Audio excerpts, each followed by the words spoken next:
Hello student. तो class 9th में हम सामाजिक विज्ञान में जो भूगोल का चैप्टर 3 पढ़ रहे हैं, उसमें मैंने पिछली वीडियो में आपको क्या पढ़ाया था।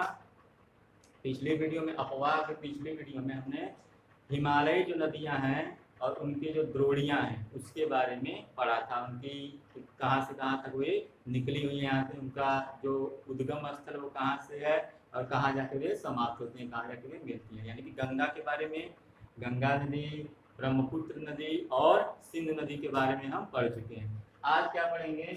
आज प्रायद्वीपीय नदियों के बारे में पढ़ेंगे। प्रायद्वीपीय नदियाँ जो कि मध्य और दक्षिणी भारत में बहती हैं। मुख्य रूप से कहाँ बहती हैं? मध्य भारत और दक्षिणी भारत में बहती हैं। तो आज प्रायद्वीपीय नदियों के बारे में हम पढ़ेंगे। देखिए, जो प्रायद्वीपीय भारत में मुख्य जल विभाजक का निर्माण किसके द्वारा होता है? पश्चिमी घाटों के द्वारा होता है। जो प्रायद्वीपीय भारत में, प्रायद्वीप का मतलब क्या होता है कि तीन तरफ से समुद्र से घिरे हुए वह भूभाग जो तीन तरफ से समुद्र से और एक तरफ से भूमि से घिरा हुआ है। यानी कि एक तरफ से भूमि से और तीन तरफ से कहाँ से घिरा हुआ है? समुद्र से। तो वही भाग क्या कहलाता है? प्रायद्वीप कहलाता है। तो जो प्रायद्वीपीय भारत में मुख्य जल विभाजक का काम करता है, कौन करता है? पश्चिमी घाट। अब ये पश्चिमी घाट कहाँ है? पश्चिमी घाट जो है वो पश्चिमी तट के निकट उत्तर से दक्षिण की ओर स्थित है। पश्चिमी घाट कहाँ है? पश्चिमी घाट पश्चिमी तट के निकट उत्तर से दक्षिण की ओर स्थित। यानी कि अगर ऐसे दक्षिण भारत का मैप है तो पश्चिमी घाट कहाँ है? ये पश्चिमी तट है और पश्चिमी तट के निकट यहाँ से उत्तर से दक्षिण की ओर ऐसे फैला हुआ है। तो यहाँ पे पश्चिमी घाट है। यहाँ पे प्रायद्वीपीय जो भारत में है वो पश्चिमी घाट क्या करता है? मुख्य जल विभाजक का काम करता है। मैंने जल विभाजक के बारे में भी आपको बताया था। जल विभाजक क्या होता है कि दो द्रोणियों के बीच जो उच्च भूमि आ जाता है जो उन्हें अलग करता है, उसी को क्या कहते हैं? जल विभाजक। दो द्रोणियों के बीच का वो उच्च भूमि जो दो द्रोणियों को आपस में क्या करता है? अलग करता है, उसी को क्या कहा जाता है? जल विभाजक। तो यहाँ की जो मुख्य नदियां हैं, प्रायद्वीपीय जो मुख्य नदियां हैं, जिनमें महानदी, गोदावरी, कृष्णा, कावेरी, ये जो मुख्य नदियां हैं, महानदी यहाँ यानी कि प्रायद्वीपीय भारत की अधिकांश जो मुख्य नदियां हैं जैसे महानदी, गोदावरी, कृष्णा, कावेरी, ये पूरब की तरफ बहती हैं। ये कहाँ से? प्रायद्वीपीय भाग से होकर ये पूरब की तरफ बहती हैं और बंगाल की खाड़ी में जाके मिल जाती हैं। और ये क्या करती हैं? अपने मुहाने पे ये डेल्टा का निर्माण करती हैं। डेल्टा का निर्माण कौन करता है? ये प्रायद्वीपीय नदियां जो पूरब की तरफ बहती हैं और बंगाल की खाड़ी में जाके मिल जाती हैं। यानी कि जो नदियां बंगाल की खाड़ी में जाके मिल जाती है वो डेल्टा का निर्माण करती है। अब डेल्टा क्या होता है? देखिए, डेल्टा का मतलब क्या होता है? नदियों के मुहाने पे इनके द्वारा लाई गई अवसादों, नदियों के मुहाने पे इनके द्वारा लाई गई अवसादों के जमा होने से, यानी कि नदियों के मुहाने पे इनके बहाव के द्वारा, इनके द्वारा बहा कर लाई गई अवसादों के जमा होने से एक त्रिभुजाकार आकृति का निर्माण होता है। त्रिभुजाकार आकृति का निर्माण होता है, उसी को क्या कहते हैं? डेल्टा। यानी कि नदियों के मुहाने पे इनके द्वारा बहा कर लाई गई अवसादों के द्वारा एक त्रिभुजाकार डेल्टा का निर्माण होता है, उसी को क्या कहते हैं? त्रिभुजाकार आकृति का निर्माण होता है, इसी को क्या कहते हैं? डेल्टा। देखिए डेल्टा कैसे बनता है? ऐसे मान लीजिए नदी है, ये नदी है, ये नदियां अपने साथ क्या बहा कर लाती हैं? ये नदियां अपने साथ अवसाद यानी कंकड़ पत्थर रेत बहाकर लाते हैं। अब जब ये इनका मुहाना क्या होता है? जहाँ पे ये समाप्त होने वाली होती है, यानी कि इनका अंतिम सिरा इनका मुहाना कहलाता है। तो जहाँ पे ये समाप्त होने वाली होती है और समुद्र में मिलने वाली होती है, मान लीजिए समुद्र है। अब तो यहाँ पे क्योंकि समुद्र की लहरें आने के कारण, समुद्र की जब लहरें आती हैं तो नदियों का वेग, जो नदियों के जल का वेग वह धीमा हो जाता है। जब वह धीमा हो जाता है तो यहीं पे अवसाद इकट्ठे हो जाते हैं। जब अवसाद इकट्ठे हो जाते हैं तो नदियां की जो धाराएं कई भागों में बट जाती हैं। कोई धारा इधर से निकलेगी, कोई धारा यहाँ से निकलेगी, कोई धारा यहाँ से, कोई धारा यहाँ से, और इसी तरह से एक त्रिभुज के आकृति का निर्माण होता है। कैसा आकृति का निर्माण होता है? त्रिभुज की आकृति। यही जो समतल मैदान हो जाता है इसी को क्या कहते हैं? डेल्टा कहते हैं।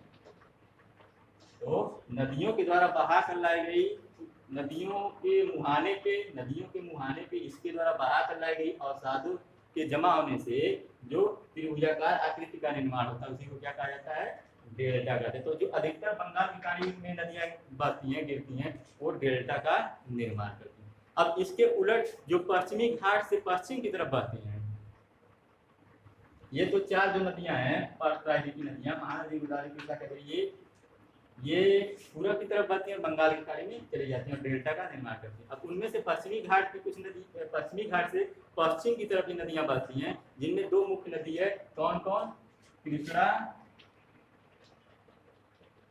और कावेरी। ये पश्चिम की तरफ चली जाती है और पश्चिम की तरफ जाने के बाद ये अरब सागर में मिल जाती है।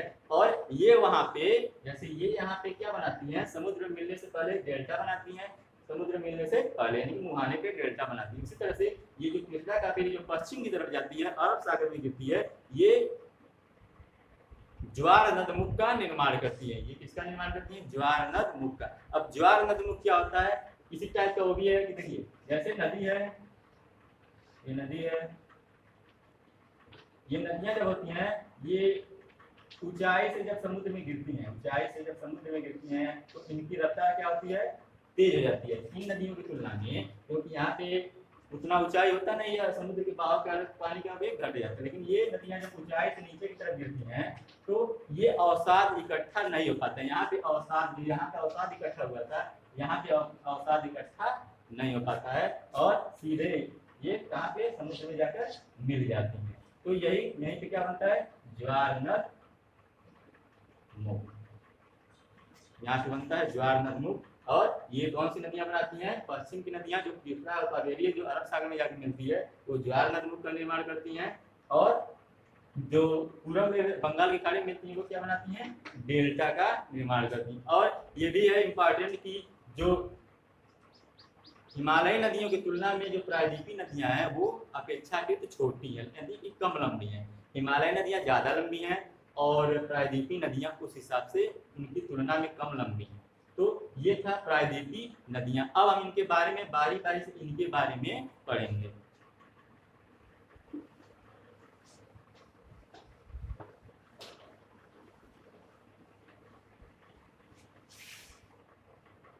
देखिए अब पहला है नर्मदा द्रोणी।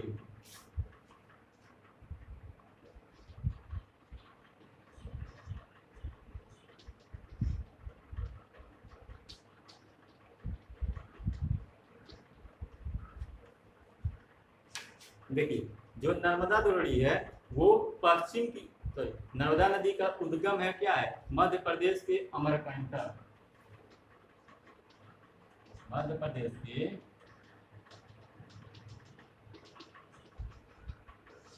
नर्मदा नदी कहाँ से निकलती है, नर्मदा नदी मध्य प्रदेश के अमरकंटक से निकलती है और ये पश्चिम की ओर भ्रंश घाटी में बहती है। ये कहाँ बहती है, मैंने पहले बताया कि जो महानदी, गोदावरी, कृष्णा, कावेरी जो चार नदियां हैं मुख्य नदियां, वो पूरब की ओर बंगाल की खाड़ी में गिरती हैं, और जो नर्मदा और ताप्ती हैं वो कहाँ पे, पश्चिम की तरफ बह अरब सागर में चली जाती हैं। तो ये जो नर्मदा है वो पश्चिम तट के निकट, नर्मदा जो है वो कहाँ, पश्चिम की ओर भ्रंश घाटी में बहती है और समुद्र तक पहुंचने में, यानी कि जहाँ से निकलती है मध्य प्रदेश के अमरकंटक से निकलती है और समुद्र तक पहुंचने के टाइम तक वो काफी दर्शनीय स्थलों का निर्माण करती है।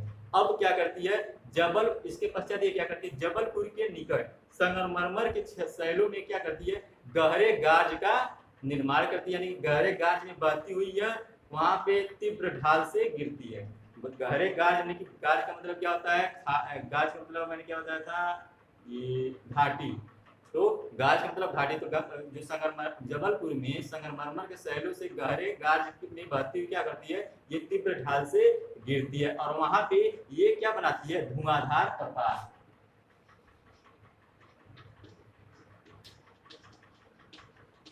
वहां पे जबलपुर में संगमरमर के शैलों से होकर गाज का निर्माण करते हुए, गाज के तरफ बहते हुए ये ऊंचाई से नीचे की तरफ गिरती है और वहां पे धुआंधार प्रपात बना दी। प्रपात का मतलब क्या होता है? झरना से, यानी प्रपात झरना होता है। तो वहाँ पे इस तरह से धुआंधार प्रपात का निर्माण करते। देखिए अब जो नर्मदा नदी है, नर्मदा नदी की जो सहायक नदियां हैं वो काफी छोटी हैं। नर्मदा नदी की जो भी सहायक नदियां हैं वो काफी छोटी हैं और वे मुख्य धारा से, जो अन्य इसकी सहायक नदियां हैं वो मुख्य धारा से कहाँ पे मिलती हैं? समकोण पे। यानी कि ये नर्मदा नदी की जो मुख्य धारा है वो इसकी सहायक नदियां नर्मदा नदी से कहाँ पे मिलती है? इसके समकोण पे। अधिकांश नदियां कहाँ पे मिलती हैं? इसके समकोण पे मिलती हैं। अब नर्मदा नदी जो है उसका द्रोणी कहाँ कहाँ है? मध्य प्रदेश और गुजरात में। नर्मदा नदी की जो द्रोणी है कहाँ कहाँ से है? मध्य प्रदेश और गुजरात। द्रोणी मैंने पहले ही पिछले वीडियो में बताया था द्रोणी किसे कहते हैं। तो ये नर्मदा नदी का जो द्रोणी है मध्य प्रदेश गुजरात, यानी कि मध्य प्रदेश और गुजरात का पानी इकट्ठा होते हुए नर्मदा नदी में चला आता है और वो अरब सागर में जाकर समाप्त होता है। तो ये था नर्मदा नदी द्रोणी। अब नेक्स्ट है तापी नदी द्रोणी।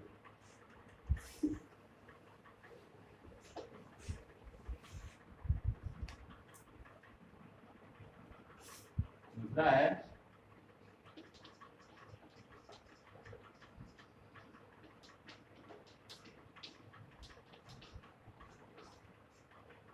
तापी नदी द्रोणी, इसी को ताप्ती भी कहा जाता है। तो जो तापी नदी द्रोणी है, यानी कि तापी नदी जो है वो कहाँ से निकलती है? मध्य प्रदेश के बैतूल जिले के सतपुड़ा के श्रृंखला से। कहाँ से निकलती है?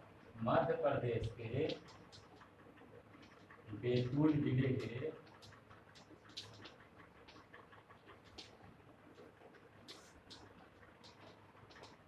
सतपुड़ा श्रृंखला से। जो ये तापी नदी, यानी ताप्ती नदी कहाँ से निकलती है? ताप्ती नदी का जो उद्गम है वो मध्य प्रदेश के बैतूल जिले में एक सतपुड़ा श्रृंखला है, वहां से तापी नदी निकलती है। देखिए ये भी जो तापी नदी भी है वो भी भ्रंश घाटी में बहती है और वो भी किसके? वो नर्मदा नदी के समानांतर। नर्मदा नदी के समानांतर ऐसे ये भी क्या करती है? भ्रंश घाटी में बहती है। जैसे भारत का मध्य भारत में ये इसका निकलने का जो कहाँ से निकलती है ऐसे है, तो यहाँ से कहाँ से? मध्य प्रदेश निकलती है। तो इस तरह से जैसे नर्मदा नदी निकलती है और ऐसे बहती हुई चली जाती है, इसी तरह से ये भी इसी के समानांतर अरब सागर में जाकर मिल जाती है। भ्रंश घाटी से होते हुए अरब सागर में जाकर मिल जाती है।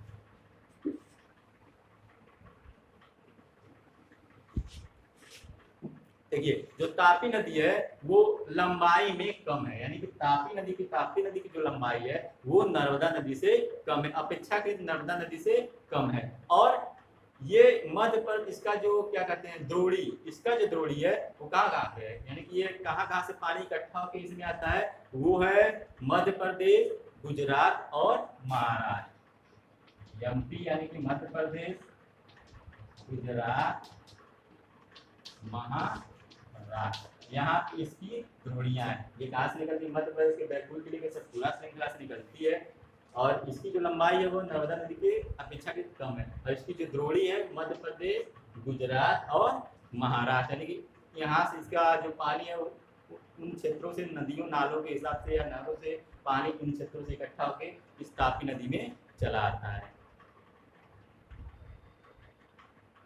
देखिए अब अरब सागर और पश्चिमी घाट के बीच जो तटीय मैदान है वो काफी संकीर्ण है।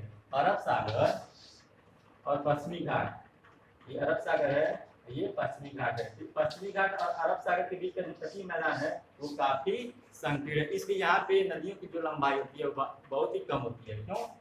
क्योंकि यह जो पश्चिमी घाट है यहाँ से बहुत सारी नदियाँ निकलती हैं और ये तटीय मैदान पर, इनके बीच का जो अरब सागर है और जो पश्चिमी घाट है इसके बीच का जो तटीय मैदान है काफी संकीर्ण, यानी कि काफी पतला है। उसके कारण यहाँ के नदियों की लंबाई काफी कम है। और पश्चिम में बहने वाली जो अन्य नदी है, इसके अलावा पश्चिम में जो अन्य नदियां बहती हैं उनमें कौन कौन है?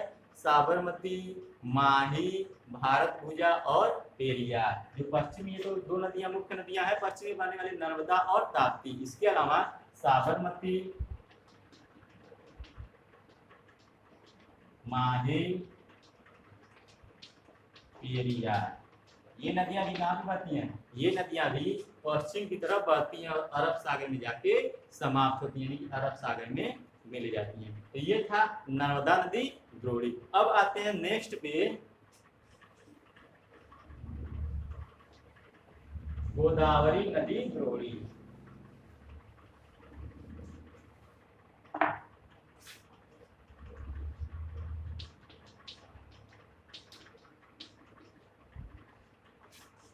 देखिए, जो प्रायद्वीपीय भारत है उसमें प्रायद्वीपीय भारत में जो गोदावरी नदी है वो काफी सबसे बड़ी है, यानी कि गोदावरी नदी प्रायद्वीपीय भारत में सबसे बड़ी नदी है। और ये कहाँ से निकलती है, इसका उद्गम कहाँ है? इसका उद्गम जो है महाराष्ट्र के नासिक जिले में पश्चिमी घाट के ढालों से निकलती है। कहाँ से निकलती है? महाराष्ट्र के नासिक जिले से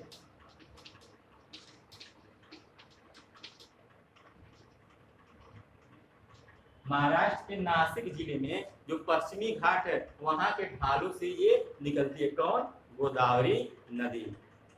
और इसकी जो लंबाई है वो कितना है? गोदावरी नदी की जो लंबाई है वो 1500 किलोमीटर है।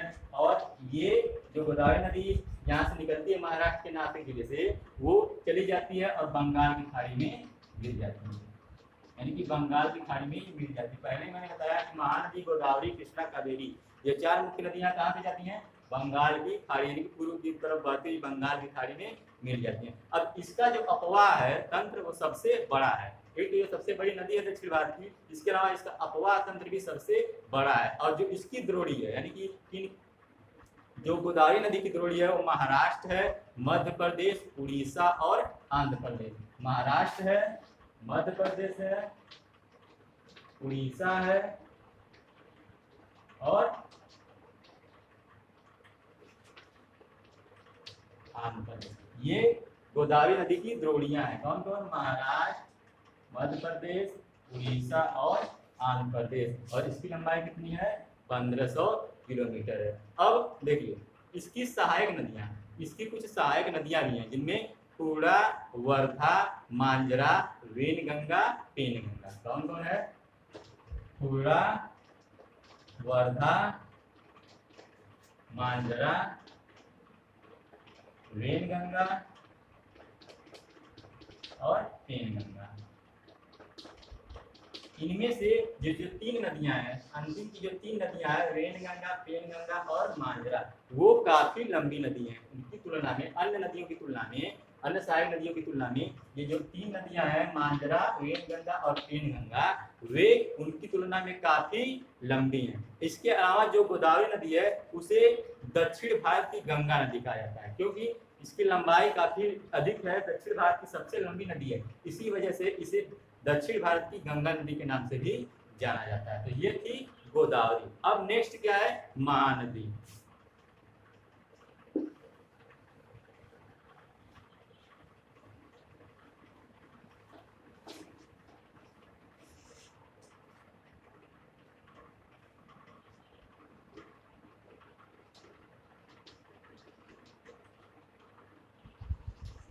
चौथा है महानदी द्रोणी। ये जो महानदी है वो छत्तीसगढ़ के उच्च भूमि से निकलती है। कहाँ से निकलती है? छत्तीसगढ़ की उच्च भूमि से निकलती है और उड़ीसा से बहते हुए बंगाल की खाड़ी में गिर जाती है। ये कहाँ से निकलती है?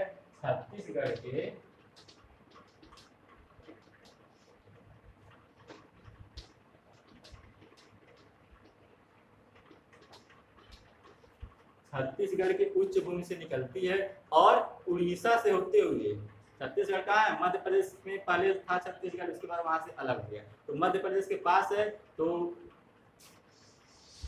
मध्य प्रदेश के पास है छत्तीसगढ़, तो यहाँ से निकलती है और उड़ीसा होते हुए कहाँ चली जाती है? बंगाल की खाड़ी में गिर जाती है। इसका जो उद्गम है वो कौन क्या है? उसका उद्गम है छत्तीसगढ़ का उच्च भूमि। तो छत्तीसगढ़ की उच्च भूमि से निकलती है और बंगाल की खाड़ी, यानी कि उड़ीसा होते हुए बंगाल की खाड़ी में चली जाती है। अब जो इसकी लंबाई है, इसकी लंबाई कितनी है? महानदी की लंबाई जो है वो 860 किलोमीटर है। महानदी की लंबाई कितनी है? 860 किलोमीटर है। और इसकी जो द्रोणियां है वो कौन कौन है? महाराष्ट्र, छत्तीसगढ़, झारखंड और उड़ीसा। कौन कौन है? महाराष्ट्र, छत्तीसगढ़, झारखंड, उड़ीसा। ये जो 4 राज्य हैं वो महानदी के द्रोणी हैं। तो ये था महानदी। अब अगला है कावेरी। पांचवा कौन सी नदी है? कावेरी। कावेरी नदी कहाँ पे गिरती है? ये भी बंगाल की खाड़ी में चली जाती है, बंगाल की खाड़ी में मिलती है।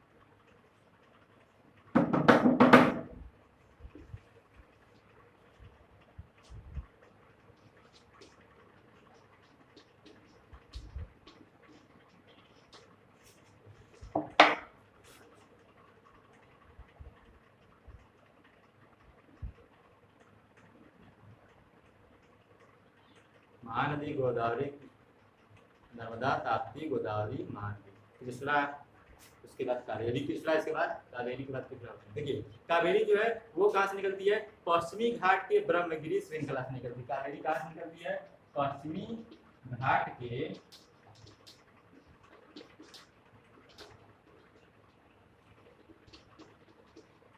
ब्रह्मगिरी श्रृंखला से। जो कावेरी का उद्गम स्थल वो कहाँ है? पश्चिमी घाट के ब्रह्मगिरी श्रृंखला से ये निकलती है और तमिलनाडु के कुडलूर होते हुए ये दक्षिण में बंगाल की खाड़ी में चली जाती है। ये का पश्चिमी घाट के ब्रह्मगिरी से निकलती है और तमिलनाडु के कुडलूर के दक्षिण से होते हुए कहाँ पे चली जाती है? बंगाल की खाड़ी में मिल जाती है। जो मुख्य चार नदियां हैं, महानदी, गोदावरी, कृष्णा, कावेरी, वो बंगाल में चली जाती है। तो ये भी बंगाल में चली जाती है। अब जो इस बंगाल की मतलब बंगाल की खाड़ी में गिर जाती है। अब इसकी जो लंबाई है इस नदी की, कावेरी की जो लंबाई है वो कितनी है? 760 किलोमीटर।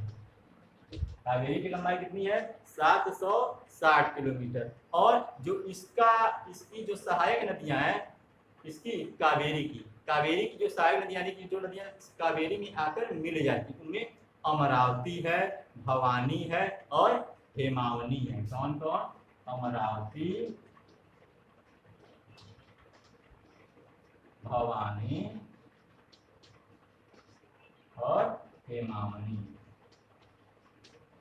ये जो मुख्य 3 नदियां हैं वो इसकी कावेरी की सहायक नदियां, यानी कि कावेरी के मुख्य जलधारा में ये 3 नदियां आकर मिल जाती हैं। अब जो कावेरी की द्रोणी है वो कौन कौन है? तमिलनाडु, केरल और कर्नाटक। कौन कौन है? तमिलनाडु, केरल और कर्नाटक, ये इसकी द्रोणियां हैं। पिछले वीडियो में मैंने द्रोणी के बारे में बताया था। आप अगर आपने वीडियो देखा होगा तो आपको समझ में आया होगा कि द्रोणी किसे कहते हैं। तो ये था कावेरी की लंबाई कितनी है? 760 किलोमीटर। कहाँ से निकलती है? पश्चिमी घाट के ब्रह्मगिरी से निकलती है। ये अमरावती, भवानी और हेमावनी इसकी सहायक नदियां हैं। और जो इसकी द्रोणी है तमिलनाडु, केरल और कर्नाटक। अब लास्ट नदी, इसके बारे में हम पढ़ेंगे कृष्णा।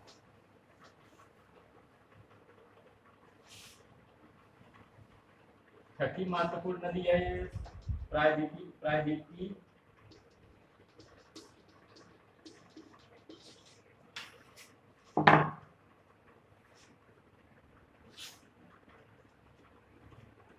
देखिए अब जो कृष्णा नदी है वो कहाँ से निकलती है? कृष्णा नदी महाराष्ट्र के पश्चिमी घाट में महाबलेश्वर के निकट स्रोत से निकलती है। यानी कि महाराष्ट्र के पश्चिमी घाट में महाबलेश्वर से, महाराष्ट्र में जो पश्चिमी घाट वहां पे महाबलेश्वर है। तो वहां पे महाबलेश्वर के निकट से स्रोत से ये निकलती है कृष्णा नदी। कृष्णा नदी का उद्गम कहाँ है? कृष्णा नदी का उद्गम महाराष्ट्र के पश्चिमी घाट में महाबलेश्वर, यानी कि महाराष्ट्र के पश्चिमी घाट में महाबलेश्वर के निकट एक जो स्रोत है वहां से कृष्णा नदी निकलती है। अब जो कृष्णा नदी की लंबाई वो लगभग कितनी है? कृष्णा नदी की लंबाई लगभग 1400 किलोमीटर है। इसकी लंबाई कितनी है? लगभग 1400 किलोमीटर है। और ये भी कहाँ चली जाती है? ये भी बंगाल की खाड़ी में जाकर मिल जाती है। इसकी लंबाई कितनी है? इसकी लंबाई जो है कृष्णा नदी की वो 1400 किलोमीटर है। और ये भी अन्य महत्वपूर्ण नदियों की तरह ये भी कहाँ चली जाती है? बंगाल की खाड़ी में मिल जाती है। अब इसकी जो सहायक नदियां हैं वो कौन कौन है? तुंगभद्रा, कोयना और घाट प्रभा। कौन कौन? तुंग, भद्रा, कोयना और घाट प्रभा, ये इसकी क्या है? सहायक नदियां हैं। किसकी? कृष्णा की। अब कृष्णा की जो द्रोणियां है वो कौन कौन है? महाराष्ट्र, कर्नाटक और आंध्र प्रदेश। जो कृष्णा की द्रोणी है वो कौन कौन है? महाराष्ट्र राज्य, कर्नाटक और आंध्र प्रदेश। यहाँ पे कृष्णा नदी की द्रोणियां हैं। तो कृष्णा भी एक महत्वपूर्ण नदी है और इसकी द्रोणियां कौन कौन है? महाराष्ट्र राज्य, कर्नाटक राज्य, आंध्र प्रदेश। इसकी सहायक नदियां तुंगभद्रा, कोयना, घाट प्रभा। इसकी लंबाई कितनी है? 1400 किलोमीटर। ये बंगाल की खाड़ी में जाकर गिर जाती है। और इस कहाँ से निकलती है? महाराष्ट्र के पश्चिमी घाट से, महाबलेश्वर से ये निकलती है। तो ये थी भारत की, दक्षिण भारत की या प्रायद्वीपीय भारत की 6 मुख्य नदियां। तो नदियों के बारे में जो हमें पढ़ना था यहीं पे वो समाप्त होता है। अब हमें क्या पढ़ना है इसमें, इस चैप्टर में थोड़ा झील के बारे में।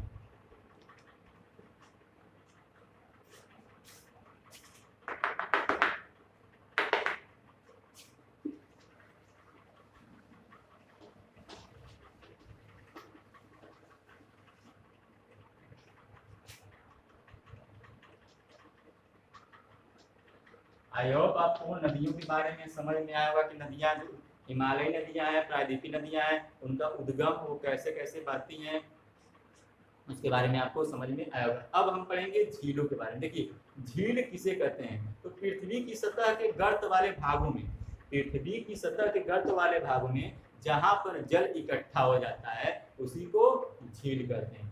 पृथ्वी की सतह के गर्त वाले भागों में जहाँ पर पानी इकट्ठा हो जाता है, जहाँ पे जल इकट्ठा हो जाता है, उसी को क्या कहते हैं?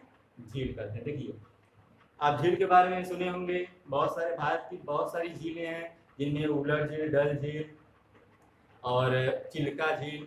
इसी तरह से विदेशी बहुत सारी संसार की जो मुख्य झीलें उनके बारे में भी पढ़ेंगे।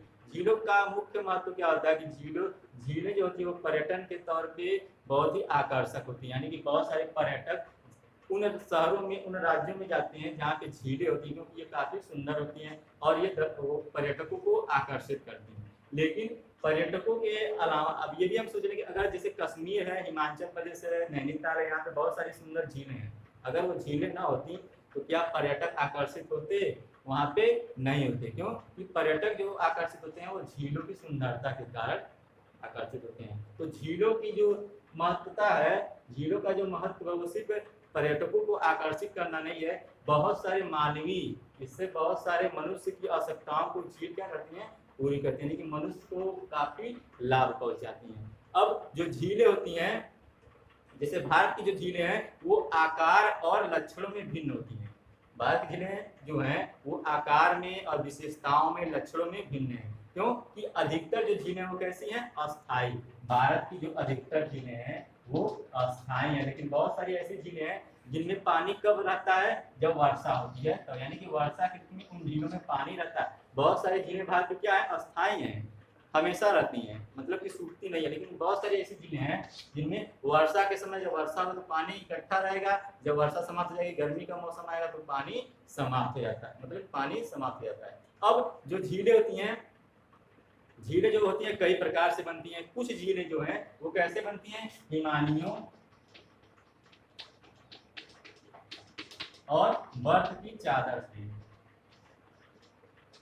कुछ झीलों का निर्माण कैसे होता है? हिमानियों और बर्फ की चादर से, यानी कि जब पिघलती है तो उससे, उनके क्रियाकलापों से इन झीलों का निर्माण होता है। जबकि कुछ झीलों का निर्माण कैसे होता है? कुछ झीलों का निर्माण होता है वो वायु, नदी और मानवीय क्रियाकलापों से। कुछ झीलों का निर्माण हिमानियों, बर्फ की चादरों के क्रियाकलापों से होता है और कुछ झीलों का निर्माण हवा यानी कि वायु, नदी और मानवीय क्रियाकलापों से होता है। अब इसके अलावा जैसे एक झील है, एक विसर्प नदी। विसर्प नदी क्या करती है? बाढ़ वाले क्षेत्रों में गोपुर झील का निर्माण करती है।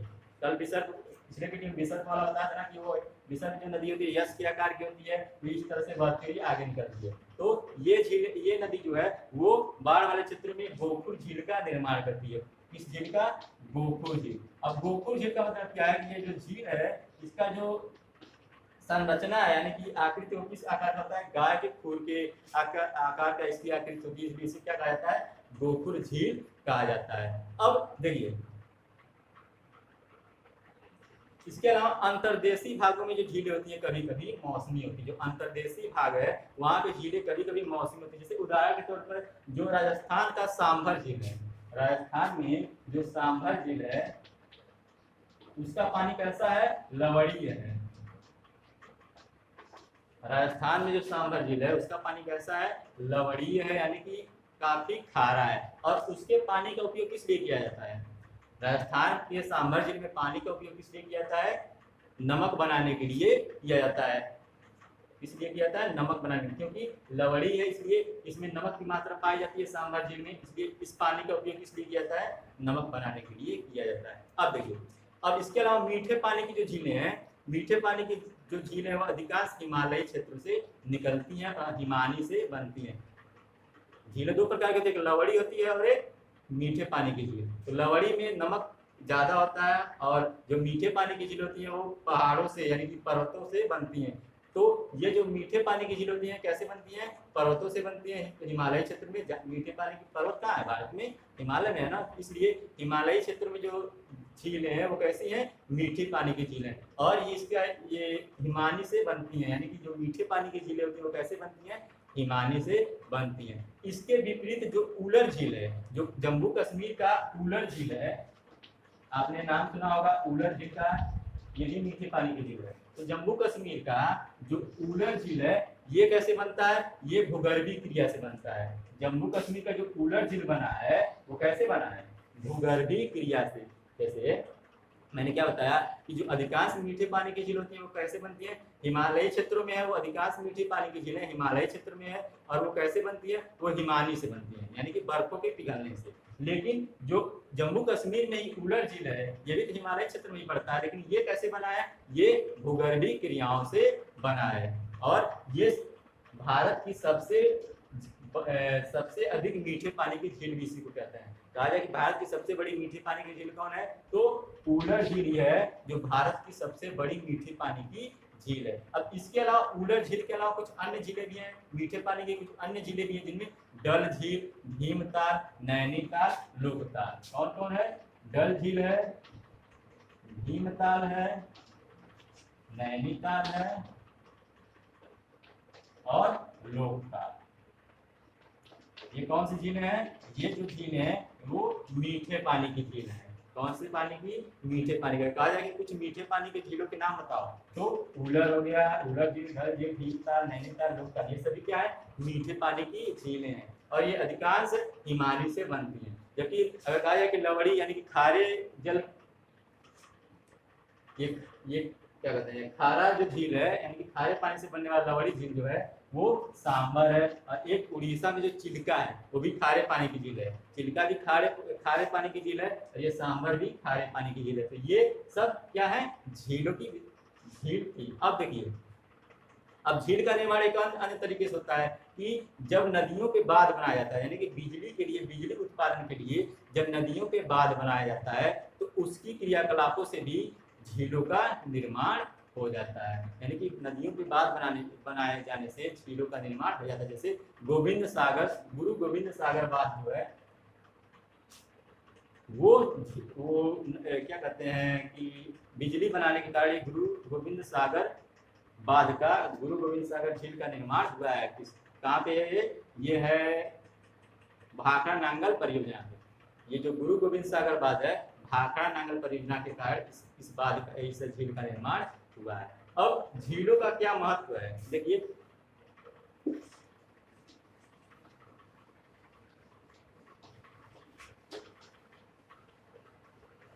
झीलें जो होती हैं वो नदियों के पानी को संतुलित करती हैं। झीलें क्या करती हैं? नदियों के पानी को संतुलित करती हैं। वर्षा के समय बाढ़ को नियंत्रित करती हैं। झीलें जो होती हैं वर्षा के मौसम में बाढ़ को नियंत्रित करती हैं, और गर्मी के मौसम में जब नदियों में पानी कम हो जाता है तो उस समय भी वो पानी को क्या करती हैं? संतुलित करती हैं। एक तो ये नदियों के पानी को सुचारू करती हैं, सुचारू रूप से सुचारू करने में सहायता करती हैं, और वर्षा के समय बाढ़ को नियंत्रित करती हैं, और गर्मी के मौसम में जब पानी कम होने लगता है तो वो क्या करती हैं?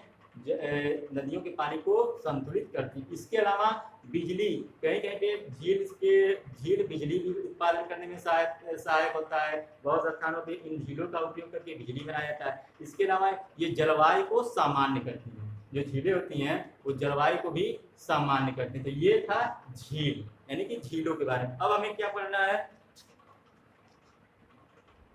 हाँ, नदियों का अर्थव्यवस्था में महत्व।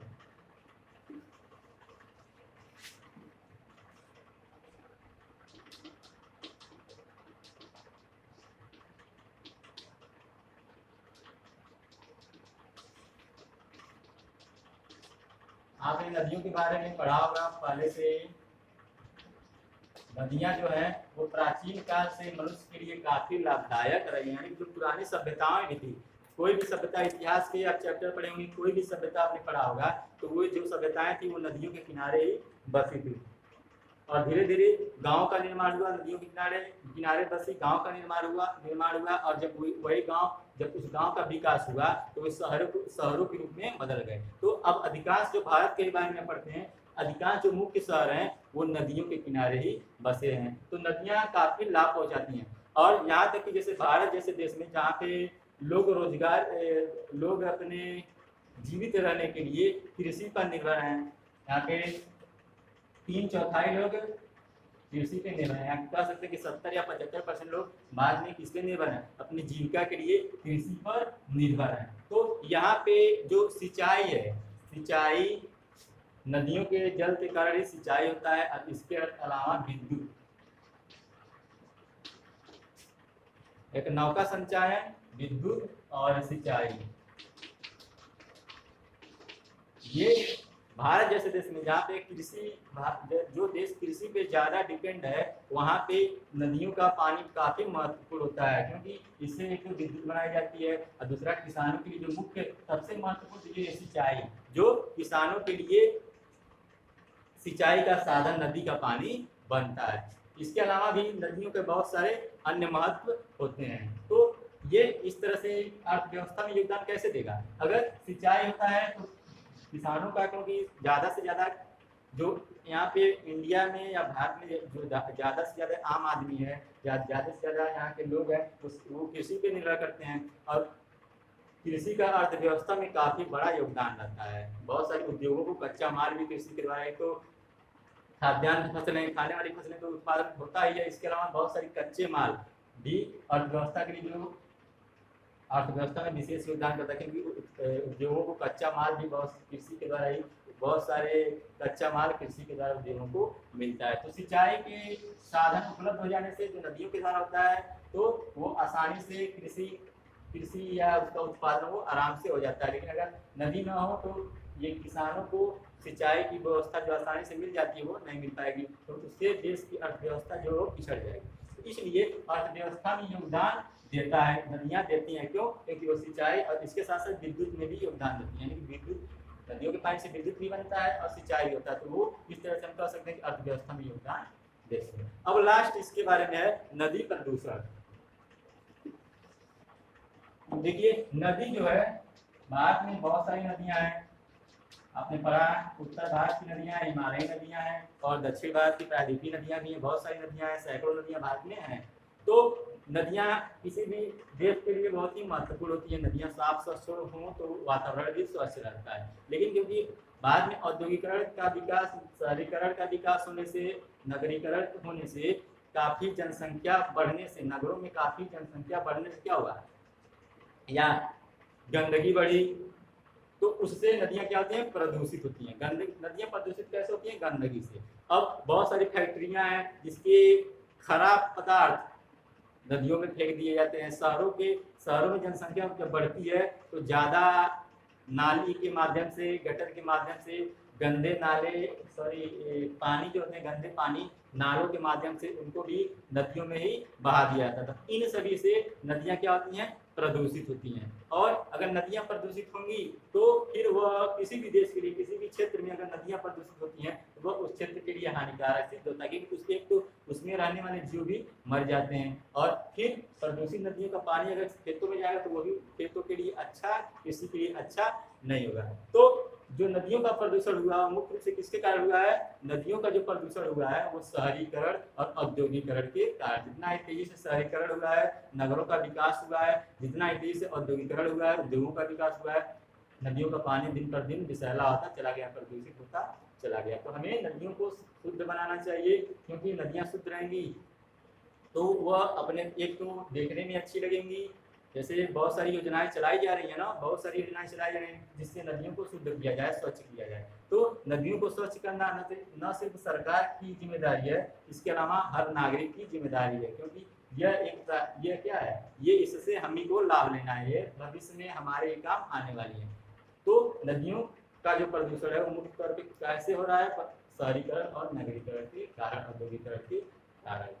तो आज का जो टॉपिक था वो यहीं पे समाप्त होता है। आई होप आपको पूरा प्रायद्वीपीय नदियाँ, झील और नदियों का जो अर्थव्यवस्था में योगदान है और नदी प्रदूषण की वजहों से हो रहा है, ये सब आपको समझ में आया होगा। तो आज के लिए इतना ही, थैंक यू।